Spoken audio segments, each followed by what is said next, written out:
Terima kasihku untukmu guruku yang telah setia membimbingku. Dari kecil dulu sudah cita-cita nggak jadi Ustadz begini? Saya waktu kecil cita-cita saya jadi Pak Habibie.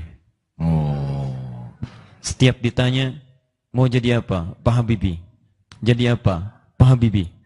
Jadi apa? Pak Habibie. Sampai saya koleksi buku-buku Pak Habibie dan saya baca dari sejak kecil, dari mulai cara belajarnya, baru saya mengerti setelah dewasa bahwa orang tua Pak Habibie seperti menyiapkan beliau layaknya orang tuanya Imam An-Nawawi rahimahullah. Karena itu Pak Habibie itu punya kemiripan dengan Imam An-Nawawi dalam karakternya. Imam An-Nawawi itu susah diajak main. Kalau dibawa main, mesti dipaksa.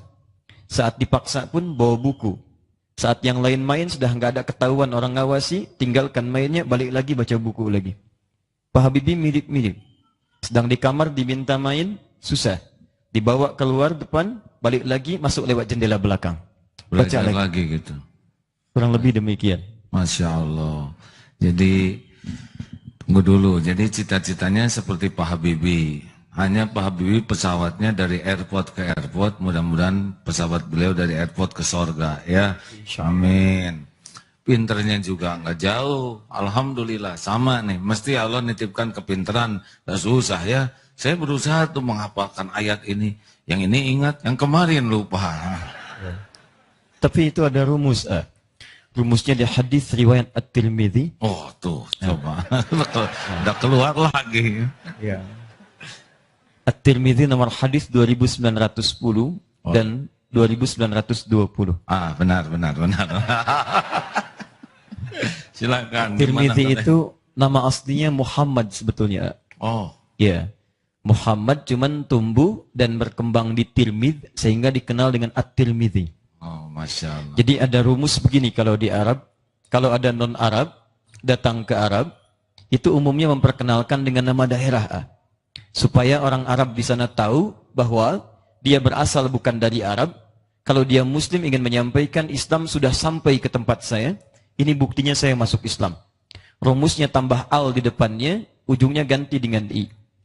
Jadi beliau berasal dari Tirmidz, tambah al di depannya, karena tak itu alif lam syamsiyah, maka disatukan jadi At-Tirmidz, ujungnya i, At-Tirmidzi.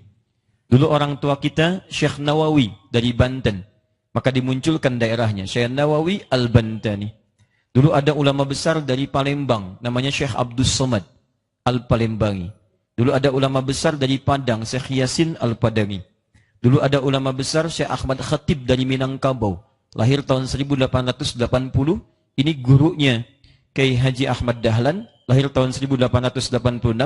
Pendiri Muhammadiyah 12 November tahun 1918. Kemudian guru Kiai Haji Muhammad Hashim bin Ash'ari, ya, lahir tahun 1871. Pendiri Nahdlatul Ulama tanggal 31 Januari tahun 1926. Dan guru almarhumah Raden Ayu Raden Ajeng Kartini yang lahir tanggal 21 April tahun 1879. Ini hafal kita juga. Itu terus setuju. ya. Itu Jadi muridnya dulu Syekh Ahmad Khatib Al-Minangkabawi. Ditambah al di ujungnya, di depannya ujungnya i. Ya. Sama dengan Al-Bukhari, itu bukan nama asli. ya, Nama aslinya Muhammad. Muhammad bapaknya Ismail, punya bapak namanya Ibrahim, punya kakek namanya Al-Mughirah, punya eyang namanya Al-Bardizbah. Tinggal di Kecamatan Ju'fa, Kabupaten Bukhara, Provinsi Khorasan, negara Uzbekistan. Datang kemudian ke Arab memperkenalkan saya dari Bukhara, tambah al di depannya, ujungnya ganti dengan i. Al-Bukhari. Jadi kalau AA ini mau umrah haji, ingin memperkenalkan dari Geger Kalong, boleh Ana Agim Al Geger Kalongi. Nah, itu sah. Ya, boleh. asa kurang wibawa. Ya. Ini kalau Ustadz apa Adi Hidayati? Baik. Al-Bekasi. Al-Bekasi. Daerahnya yang diikutkan. Al-Bekasi. Daerahnya. Baik. Apa hadisnya tadi? Hadisnya belum disebutkan itu. Baik. At-Tirmidzi nomor hadis 2910, 2920. Saya mau beri rumus begini. Ini penting, sebetulnya ini rahasia, tapi nggak apa-apa lah, malam ini diantara kita aja. Jadi Nabi sampaikan, "Man qara'a harfan min kitabillahi falahu asyru hasanat." Siapa yang baca satu huruf dari Al-Quran, dia akan dapat 10 kebaikan setiap hurufnya. Walam aqul alif lam mim harfun. Saya tidak katakan alif lam mim satu huruf. Walakin alifun harfun, lamun harfun, mimun harfun. Alifnya satu huruf, lam satu huruf, mim satu huruf. Walikulli harfin asyru hasanat. Setiap hurufnya 10 kebaikan. Jadi kalau Anda bacakan alif lam mim, 3 huruf kali 10 berapa? 30. Perhatikan, saya berikan rahasia. Kalau orang hanya baca Quran, umumnya orang sekali baca. Alif lam mim. Dzalikal kitabu la raiba fi hudan lil muttaqin. Selesai. Tapi penghafal Quran mustahil sekali baca. Dia akan berkali-kali membacanya sampai merasa kuat dengan ingatannya. Dzalikal kitabu, dzalikal kitabu, dzalikal kitabu. Dzalikal kitabu la raiba fi, la raiba fi dzalikal kitab, la raiba fi hudan lil muttaqin. Dzalikal kitabu la raiba fi hudan lil muttaqin. Dzalikal kitabu la raiba fi hudan lil muttaqin. Berapa huruf, Pak? Wah, itu mah harus yang pinter ngitungnya. Kalau saya banyak, Masya Allah. Nah, kadang-kadang ada orang yang diinginkan oleh Allah bukan segera cepat hafal, tapi supaya banyak mendapatkan pahalanya.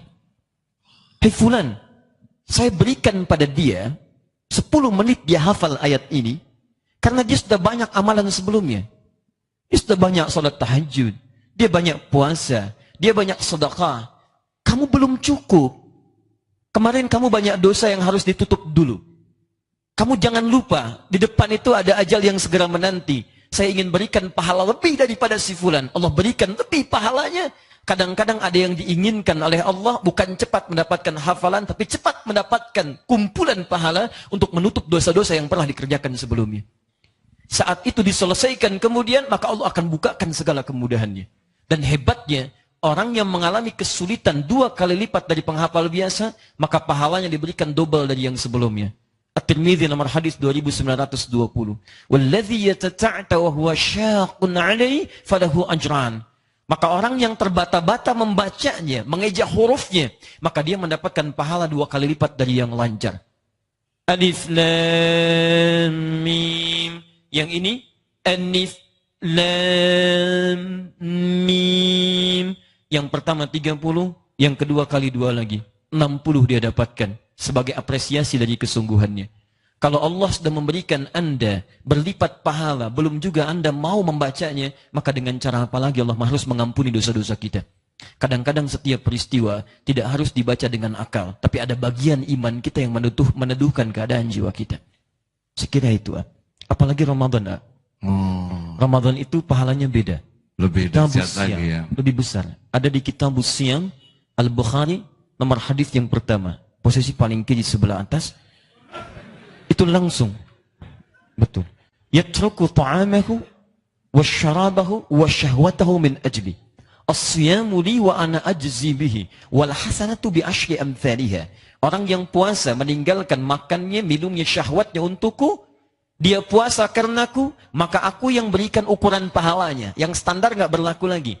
Standar itu kalau Anda kerjakan kebaikan, standarnya 10. Misal, Anda sholat, setiap selesai sholat dapat 10 pahala. Sholat disebut dengan hasanah. Quran surah 11 ayat 114. Aqimis salata tarafain nahar wa zulafan minal lail. Innal hasanati yudhibnas sayyiat. Sholat disebut dengan hasanah. Rumus Quran surah ke-6 ayat 160. Man jaa bil hasanati falahu asyru amthaliha. Siapa yang mengerjakan satu hasanah mendapatkan 10 kali lipat darinya. Ramadan tidak. Perhatikan, wa ana ajzi bihi. Saya yang langsung memberikan ukuran pahalanya paling minimal wal hasanatu bi asyri amthaliha, 10 kali lipat hari biasa.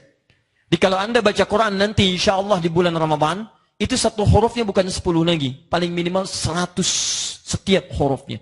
Dirugi kalau ada orang tidak membaca Quran di bulan Ramadan.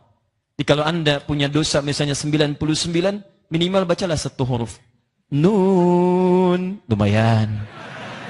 Masih untung 1. Apa lagi kira-kira? Jadi saya mengerti kenapa saya nggak hafal-hafal. Berarti dosa saya sangat banyak.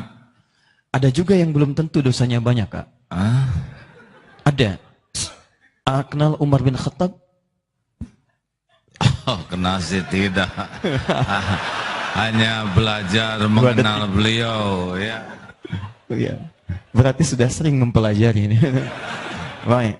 Umar itu keseluruhan menghafal 20 tahun Al-Quran. Tapi Umar sangat jenius. Bahkan ada seorang pemikir liberal namanya Toha Hussein. Lahir di Mesir, itu menulis buku Abqariyatu Umar, kejeniusan Umar. Seorang liberal, liberal di luar itu pintar-pintar, Pak. Hafal Quran, tahu hadis. Makanya kalau mau dibelokkan agak cepat sadar lagi. Kalau liberal di sini itu agak ketinggalan jauh. Quran tidak hafal, hadis tidak tahu, tapi maksa jadi liberal. Ya, sebetulnya agak ketinggalan karena zaman Nabi sudah ada orang liberal namanya Ka'ab bin Al-Ashraf. Ya, buka Quran surah kedua Al-Baqarah ayat 208, paling kiri di pertengahan, agak sedikit ke bawah. Itu ada ayat turun, ya ayyuhalladzina amanu dukhulu fis silmi kafah. Asalnya ada seorang bernama Ka'ab bin Al-Ashraf, tokoh Yahudi, masuk Islam tapi masih suka baca Taurat yang sudah menyimpang. Ketika ditanya oleh sahabat, kenapa masih pergi ke sinagog baca Taurat?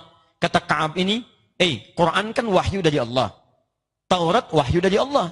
Sama-sama dari Allah. Taurat turun ke Nabi Musa, Musa Nabi. Al-Quran turun kepada Muhammad SAW, beliau Nabi. Apa bedanya? Kan sama-sama Quran, sama-sama wahyu, sama-sama Nabi diturunkan kepadanya. Apa bedanya? Liberal. Pemikir liberal sudah ada. Dulu sudah ada, 15 abad yang lalu. Jadi kalau ada orang ikutan liberal sekarang, dia sebetulnya bukan maju, dia orang telat. Terlampau terlambat. Ya, kesiangan, kepagian, kesorean, kemalaman. Dia kembali pada 15 abad yang lalu. Maka dilaporkan pada Nabi, kata Nabi, laukana Musa hayyan, kalaupun Musa masih hidup, dia akan tunduk pada risalah yang telah diturunkan kepadaku. Maka ditinggalkanlah, sadar dari liberalismenya, ditinggalkan pemikirannya, kembali kepada tuntunan Al-Quran dan Sunnah, dan ditinggalkan pemikiran yang demikian. Ka'ab, seorang liberal, hafal Quran, tahu Taurat, begitu diingatkan Nabi, taubat dia. Orang liberal sekarang, Quran tidak hafal, hadis tidak tahu, Taurat tidak pernah kenal, diingatkan, malah nekat makin liberal. Orang-orang semacam ini, mohon maaf, barangkali ia terlampau telat dalam kehidupannya.